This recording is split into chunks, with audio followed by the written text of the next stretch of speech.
दीपक आहे रे. आज आम्ही सन्मान्य उपजिल्हाधिकारी शरद पवार साहेबांना लेखी निवेदन दिलं.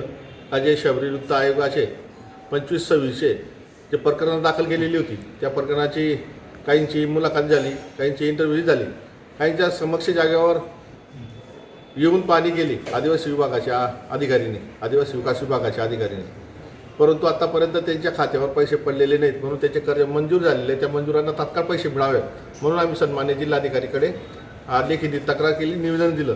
परंतु जर असंच असेल 2-3 वर्ष आदिवासी विभाग, आदिवासी विद्यार्थी असेल, बेरोजगार असेल, यांच्यासाठी जो जीवनमान उंचावण्यासाठी जो आदिवासी विकास विभागाचा निधी असतो, हा जर 6 महिन्याच्या आत जर त्यांना भेटत राहिला तरच आदिवासी समाजाचा जो विद्यार्थी असेल, शेतकरी असेल, हातमजूर असेल, यांचा विकास तरच होईल. परंतु तसं न होता आदिवासी विकास विभागाचे 2-3 वर्ष अर्ज दाखल केलेले असतात, प्रकरण दाखल असतात, 2-3 वर्ष रखडले जातात. म्हणून आम्ही सन्माननीय जिल्हाधिकारी साहेबांच्या ती गोष्ट लक्षात आणून दिली.